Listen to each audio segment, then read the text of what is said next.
Bismillahirrahmanirrahim. Assalamualaikum. Welcome to Home Biology, Class 12 Biology. Da padike new topic ko life cycle of human immunodeficiency virus. यानी जो मुझे chicken HIV virus थे उदा कम खतरनाक बीमारी थे आगाम तलगे तदी life cycle चीज़े आसान है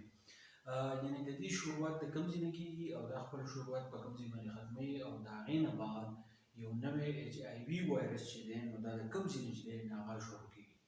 دا ټاپک اوس دا شپږ سټیپ کې کوم او د هر سټیپ سره چې دا ډایګرام مې تاسو ته وګورئ تاسو پوه شئ نو په دې کې اولنې سټیپ سره اولنې سټیپ د لپاره زموږ دا پکار دی چې یو زموږ سره HIV وایرسي او بل دا غي نه علاوه زموږ سره لیوینګ باډي ځکه چې وایرس چې دی نه هغه چې کله لیوینګ ثینګز ته یعنی لیوینګ هاست چې دی کله ملاویږي نو د خپل ځان چې ژوندی کوي یعنی په دې کې د ژوندیتوب هغه ماده چې هغه موجوده ده خو د الو هغه کریکټر چې شو کوي چې کله د لیوینګ هاست یعنی لیوینګ سیل چې هغه ملاوي شي خو کومه د دې نوم ته وګورو دا هیومن ایمونوډیفیشنسي وایرس دی نو مطلب دا وایرس چې دی د تعلق دی د هیومن سره نو په دې کې موږ وایو چې دا څنګه د لیوینګ ارګانیزم کوم ایمیون سیستم چې دی باندې باندې خپل اٹیک چې دی کوي نو اونلی سټیپ ته کوي نو باندې سټیپ کې دا دی چې HIV binds fuses to immune system cell release its RNA اونلی خبر پکې دا ده چې دا HIV وایرس چې دی دا اول په سر هیومن باډي ته چې دی ننوځي نو چې کله یو پارنس هیومن باډي ته ننوځي نو زموږ سره زموږ په جسم کې چې کوم پوجیان دي موږ ته کوم وایټ بلډ سیل وایو یعنی موږ دا immune system چې موږ وایو زموږ قوت مدافعت یا ډیفنس سیستم چې موږ وایو د پارلیمنت چې اٹیک کوي نو د HIV وایرس چې نو په دغه وایټ بلډ سیل باندې یعنی په دغه immune system باندې چې زورور شي نو چې کله زورور شي د دې سره دا رايوځي شي مطلب دا پیوز شي نو چې کله پیوز شي نو دا HIV وایرس چې د سره RNA نو دا چې موږ د خپل RNA چې کوم یو دی نو دا ریلیز کی د سیلز ته کوم سیلز ته په کوم سیل باندې دا اٹیک کړل هغه سیل سوق دي هغه زموږ سره ایمیون سیستم ولا سیلز دي کوم چې زموږ په ډیفنس کې د کار راکړي HIV وایرس راغی په سیلز باندې اٹیک وکړو د دې HIV وایرس سره چې RNA دی د خپل RNA ورپی دي د سیلز ته چې کوم سیلز باندې دا اٹیک کړل دا اول نیکسټ کو په دویم سټیپ کې بس کی HIV RNA converted to HIV DNA during reverse transcription. نو HIV سره چې د څه RNA د host cell ته چې RNA ورپېښه دی نو د بدل چلو کې چې دغه RNA په بدل کې DNA ته یو پروسس باندې چې هغه د موږ reverse transcription process وایي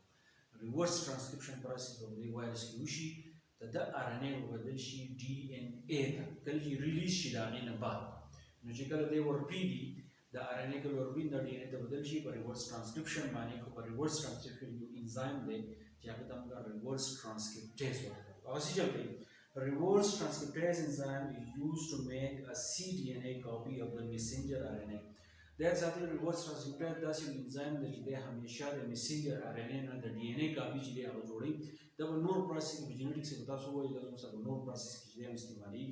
the cDNA sample is then processed by PCR او زموږ سره چې کوم DNA د زموږ سره جوړ کړي messenger RNA نه هغه further process شي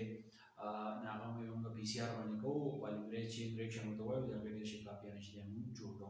نو په دویمه سټیپ کې دا چلوږي چې HIV کوم RNA دی نو دا HIV DNA د بدل کی خو په کوم پروسس باندې په ریورس ټرانسکرپشن پروسس باندې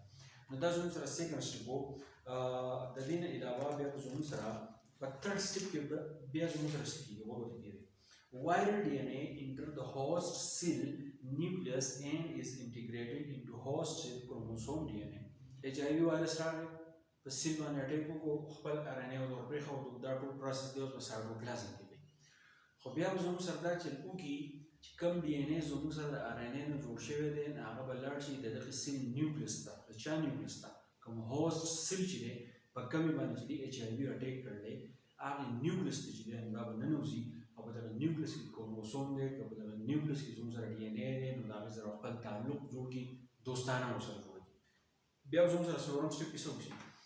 HIV RNA is made in viral protease process protein per viral assembly. The RNA and DNA جوړ شو د host cell کروموسوم چې دی په خپل کنټرول کې چې دی واغستو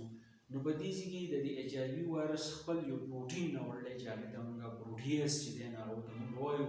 نو کله چې د ایچ آی وي آر ان اے کاپیانې جوړېږي نو هغه اسمبل کوي دا زموږ سره ډي ان اے جوړوي